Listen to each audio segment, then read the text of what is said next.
doctor Nasser Al-Musnar. Lo vuelvo a presentar, director científico de Genomics Academy, headquarters en Valencia, España, parte del grupo de Vitrolife. Nasser Al-Musnar tiene más de 15 años de experiencia en el laboratorio clínico de investigación, primero en la clínica de Valencia, España, en el laboratorio de diagnóstico genético preimplantacional, y luego en eGenomics, España, en el laboratorio de diagnóstico genético preimplantacional y posteriormente en eGenomics, Estados Unidos, Miami, Florida. Actualmente es director científico de Genomics Academy de parte de Vitrolife. Doctor, muchas gracias. Muchas gracias por la presentación. Y como ya hice ayer, me gustaría comenzar dando las gracias también al Comité Científico por invitarme aquí a estar con todos ustedes. Evidentemente es un auténtico placer compartir un ratito de ciencia con colegas y con amigos. También dar las gracias a David, porque ya ha comentado unos términos que me van a servir también un poco para dar pie a mi charla. Y bueno, también antes de empezar, decirles que el otro día tuve la suerte de estar almorzando con unos amigos, unos colegas en el Club Náutico y comentando un poco este tema, el por qué los embriones haploides no implantan. Y decían, es que no sabemos transferir.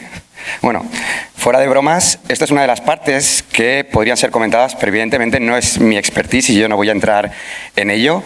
Y haciendo un poco referencia a lo que es la sección, esa black box, ¿no?, que se llama y que se dice qué es lo que está ocurriendo. Porque esos embriones que son haploides, que son bonitos, no llegan a implantar. Y evidentemente en este artículo de revisión hay muchos temas que se trataron en profundidad para saber qué potencial tenían a la hora de que un embrión haploide no implante, ¿verdad? A mí, si me van a permitir, solo me voy a detener en algunos de ellos, evidentemente, y son aquellos que de alguna manera, pues bueno, he tocado por parte de mi trabajo, he podido investigar acerca de ellos y que voy a comentarles en los siguientes minutos. Y bien, decía David con buena razón que ayer estuvimos comentando mucho acerca del embrión, que sabemos que es un factor muy importante a la hora de que se produzca o no la implantación en el endometrio, pero tenemos ese otro factor endometrial, valga la redundancia. Y entre ellos me gustaría hablarles primero de la parte de receptividad endometrial. No voy a entrar en lo que es la receptividad endometrial, la ventana de implantación, porque todos ustedes ya lo conocen. Simplemente comentar, como decía David antes, que dicha ventana de implantación, normalmente las mujeres, las pacientes, la tienen en el mismo momento, o eso es lo que pensábamos hasta hace unos cuantos años. A día de hoy sabemos que no todas las mujeres tienen su ventana de implantación en ese preciso momento, sino que hay algunas que tienen la ventana desplazada. Ya pueden ser prereceptivas, con lo cual necesitarían 1 o 2 días más de progesterona para hacer la transferencia embrionaria, o posreceptivas, es decir, necesitarían 1 o 2 días menos de progesterona para poder realizar la transferencia con las mayores garantías. También se ha comentado que a día de hoy hay controversia acerca de si funciona, no funciona en estos test de receptividad endometrial. No me voy a meter, evidentemente, en todos ellos, pero sí que me gustaría recalcar algunos puntos que creo que son importantes para que de verdad estos estudios funcionen. Y decía David también, muy importante, esto no es café para todos. Lo primero de todo y muy importante es seleccionar la población que tenemos que estudiar, porque este test va a ser más beneficioso para cierto tipo de pacientes, entre ellas aquellas que tienen fallo de implantación recurrente. Y es que el endometrio, cuando estamos hablando de las distintas fases, prereceptivo, receptivo, posreceptivo, esto no es un cambio drástico de una parte a otra, sino, como pueden ver en la imagen, es un paso gradual. Y una paciente que sea prereceptiva, en ese momento que están viendo en la imagen, lo más probable es que, aun siendo prereceptiva, yo hago la transferencia y en el momento en el que el embrión esté implantando, esté ya en estadio receptivo. Con lo cual eso quiere decir que pacientes no receptivas pueden dar lugar a embarazo. Y es que hablábamos de indicación, ¿verdad? Y cuando les digo que pacientes que no tienen fallo de implantación repetido se encuentran más o menos en su estadio de no receptividad en donde le está enseñando la imagen, con lo cual a dichas pacientes probablemente no tenga sentido el hacerles un test ERA, porque la mayoría de ellas, sin necesidad de que le hagamos el test, vayan a quedar embarazadas. Sin embargo, cuando estamos hablando de pacientes con fallo de implantación repetido, la mayoría de ellas en estadio de prerreceptividad van a estar en ese momento, con lo cual yo sí que voy a necesitar hacerle un test para poder ajustar el momento de la transferencia y maximizar de nuevo las garantías o las probabilidades de éxito. Segunda variable muy importante será monitorizar y confirmar la reproducibilidad de los resultados. Tenemos que medir la progesterona endógena, que ésta sea menor a 1 nanogramo por mililitro antes de empezar la progesterona exógena, puesto que si no lo hago puedo estar variando mis resultados. Y también tener un control de aquello que he hecho durante el ciclo de la biopsia, repetirlo exactamente en el ciclo de transferencia. Días de progesterona, vía de administración, etc.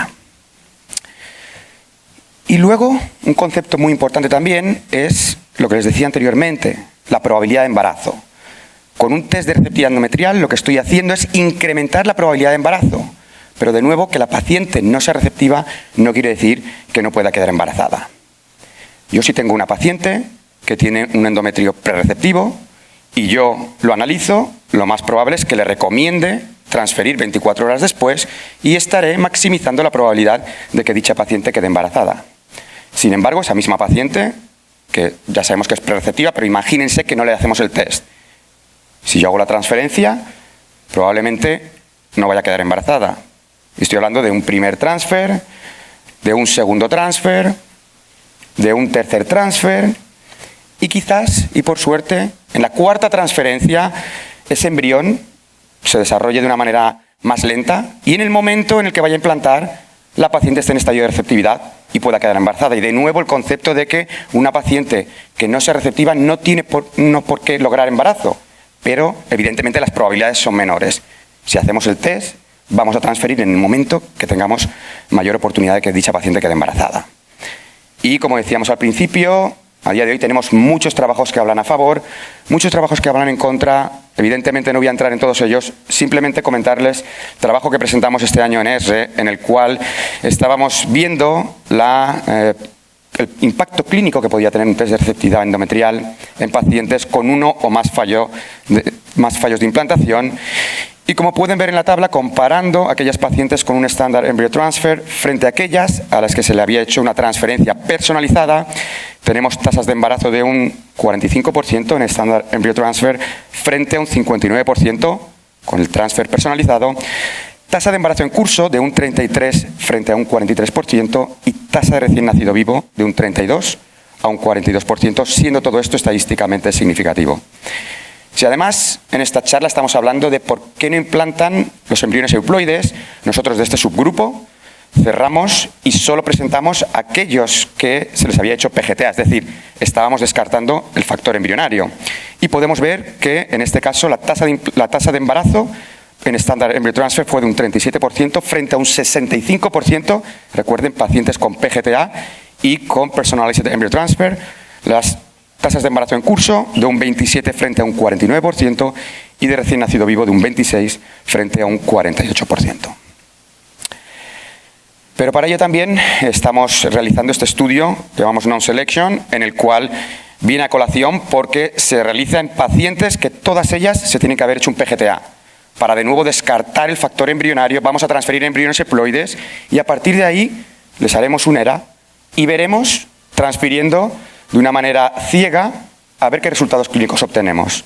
Si la paciente queda embarazada, haremos seguimiento y si no lo hace, entonces haremos un disclosure de los resultados y transferiremos en función de lo que nos dijo el test de receptividad endometrial, viendo al final si tiene sentido para las pacientes con un PGTA el poder hacerles un test de receptividad endometrial que mejore sus resultados.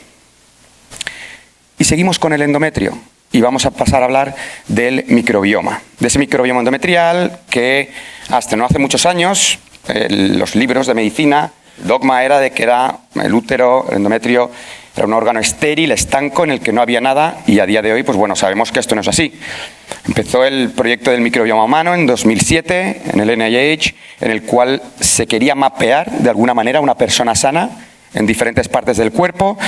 Teníamos en la parte oral, en la piel, en el tracto gastrointestinal y, por supuesto, también el que más nos interesa a nosotros, que es el tracto urogenital.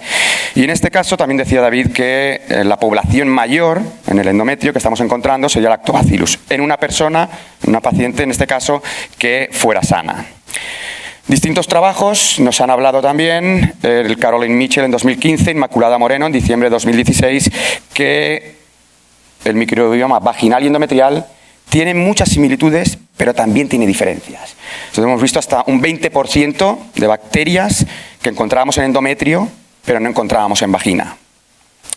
Y lo que sí que podemos ver en la imagen es que aquellas pacientes que habían tenido un recién nacido vivo tenían una mayor población de Lactobacillus en su endometrio. Sin embargo, aquellas pacientes que habían tenido un fallo de implantación o una pérdida gestacional, dicha población de Lactobacillus disminuía y aumentaba la población de otras bacterias, de otros patógenos. En este caso, en rojo, podemos ver la Gardnerella. Ese trabajo que les citaba fue hecho, como les decía, en 2016, con un número limitado de pacientes, y es por ello que continuamos para aumentar la N y ver si esto realmente era así.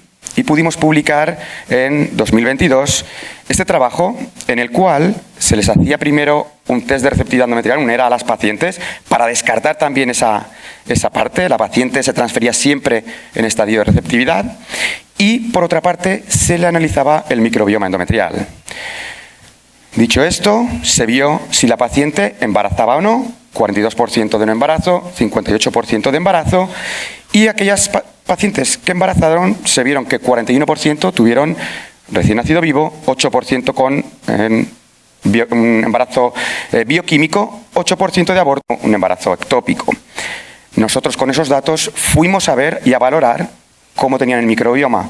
Casualmente vimos que aquellas que habían tenido recién nacidos vivos tenían un microbioma óptimo, por así decirlo. Sin embargo, aquellos resultados que habían sido no óptimos, nos encontrábamos que existían patógenos en lo que era el microbioma endometrial. Y viendo las tablas pudimos ver que nos encontrábamos una serie de bacterias que estaban incrementadas en pacientes que tenían malos resultados comparados con recién nacido vivo, como puedan ser Atopobium, Bifidobacterium, Gardnerella, Klebsiella, etc.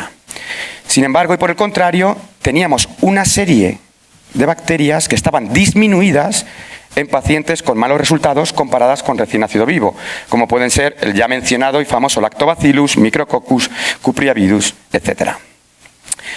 Pero no solo esto, sino que además estamos afinando.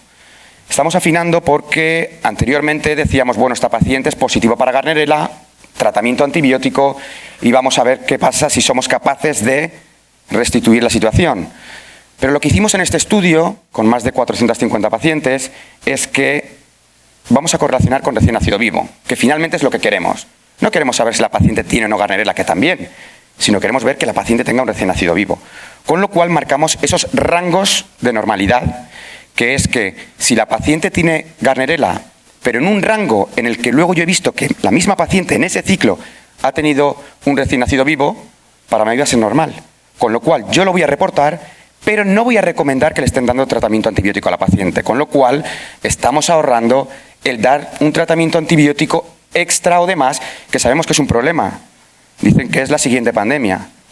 Los antibióticos estamos creando muchas resistencias, con lo cual tenemos que tratar de ser más precisos y más cuidadosos a la hora de hacer una recomendación de tratamiento con un determinado antibiótico. Este trabajo también es muy interesante, de la doctora Iwami en Japón, porque fue el primer trabajo, el primer estudio en el cual se trataban a los pacientes y se veían luego qué resultados habían tenido. Un poco este es el diseño del estudio, muy rápidamente, 200 pacientes con fallo de implantación repetido, en el cual se les recomendaba hacer un test de microbioma, en este caso el EMMA, y pues bueno, 64 pacientes decidieron que no querían hacérselo, con lo cual procedieron a la transferencia embrionaria, y las 131 restantes sí decidieron hacerse el test como consejo del médico. Tuvimos distintos resultados, una parte de ellas tuvieron un resultado normal, con lo cual directamente fueron a transferencia. Otra parte de ellas, 44 en este caso, tuvieron una disbiosis mediana o una biomasa ultra baja, que se llama, con lo cual se les recomendó dar un tratamiento probiótico y proceder a la transferencia en un siguiente ciclo. Y 30 de las pacientes tuvieron un resultado normal, Es decir, habían salido positivas para cierto patógeno, con lo cual se les hizo un tratamiento antibiótico, un tratamiento probiótico, se hizo un segundo análisis para ver que esa situación se había revertido y se procedió a la transferencia embrionaria. Pues bueno, de esas 30 pacientes, que en una primera biopsia fueron anormales, como les decía, se les personalizó el tratamiento antibiótico y a partir de ahí se vio que en una segunda biopsia el 75% se habían curado. Es decir, habíamos conseguido erradicar el patógeno, con lo cual podíamos recomendar hacer una transferencia. Sin embargo, esto nos deja también que un 25% o seguían teniendo el patógeno o tenían incluso otro distinto, con lo cual la recomendación sería no hacer la transferencia en ese momento.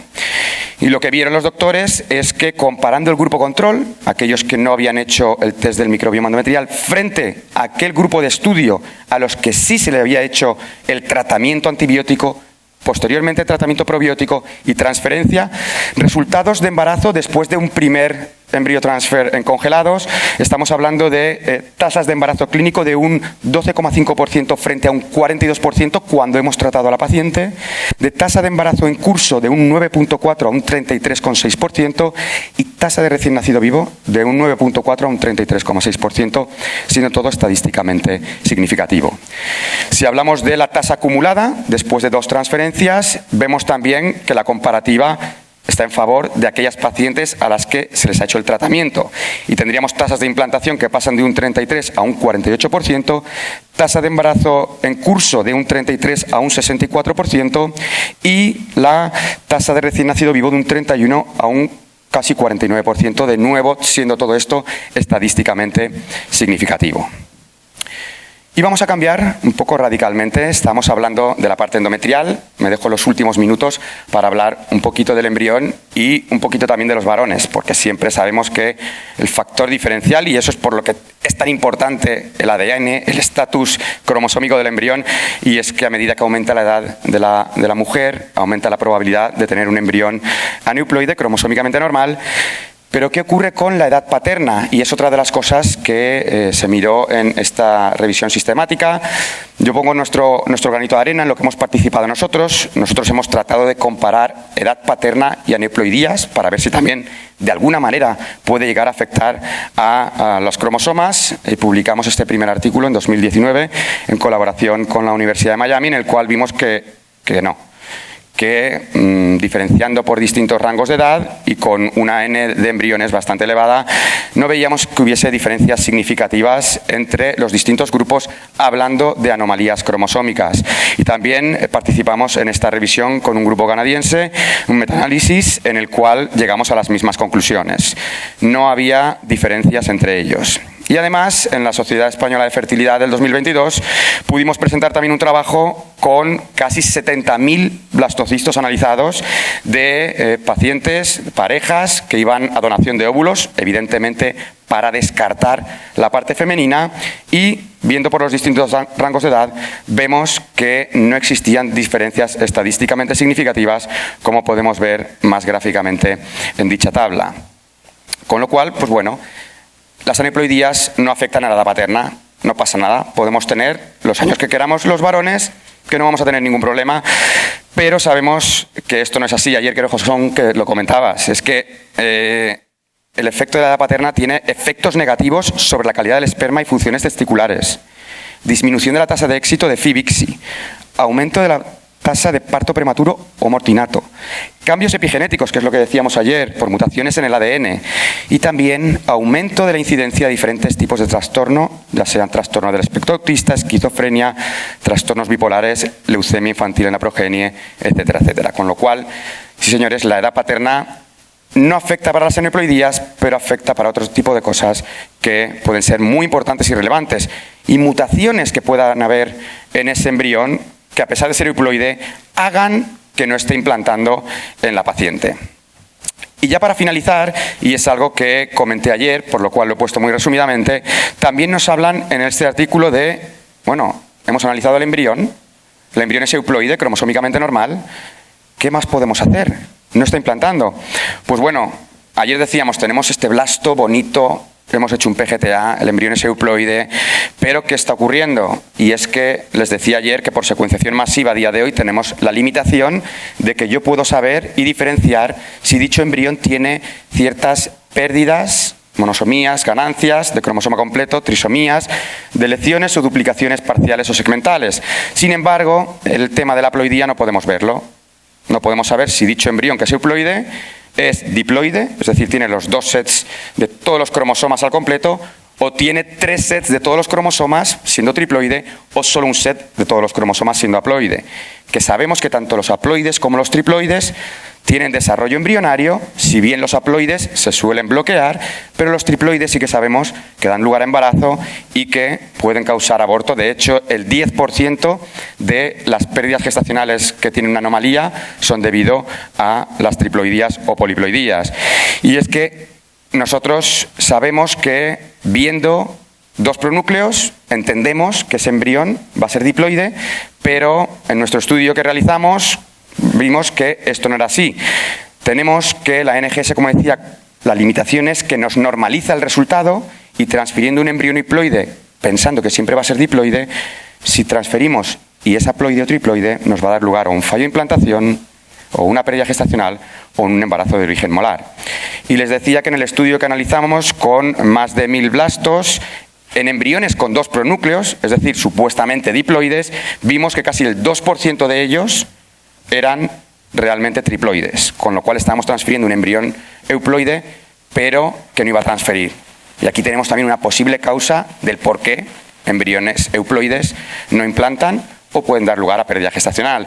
Y esto a día de hoy lo solucionamos realizando un panel de SNPs, un Target SNP Panel, en el cual vamos a poder ser capaces de definir no solo que el embrión sea o no haploide, sino también saber de su ploidía, si es haploide, diploide o bien triploide.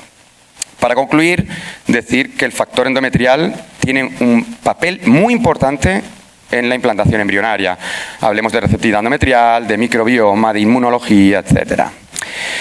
Que la edad paterna juega su rol y también es muy importante, aunque en este caso no estaría relacionado con la neuploidía, pero sí, como decíamos, con posibles mutaciones que hagan que el embrión euploide no llegue a implantar. Que alrededor de un 2% de los embriones euploides realmente no lo son, con lo cual podrían ser causa de fallo de implantación, aborto o embarazo molar, y que analizando todos esos factores podremos ayudar a nuestros pacientes a mejorar sus tasas de implantación para aquellos embriones que hayamos testado que sean euploides y por tanto tratemos cada vez de conseguir añadiendo análisis, añadiendo test a la hora de que evidentemente con una determinada indicación nos puedan mejorar nuestras tasas y finalmente, y como les digo siempre y como les decía ayer, que no queremos que la paciente quede embarazada, sino queremos que la paciente tenga un recién nacido vivo y sano en casa. Nada más, darle a todos las gracias por su atención y a todo el equipo de Igenomics, por supuesto. Muchas gracias y que tengan un feliz día de congreso.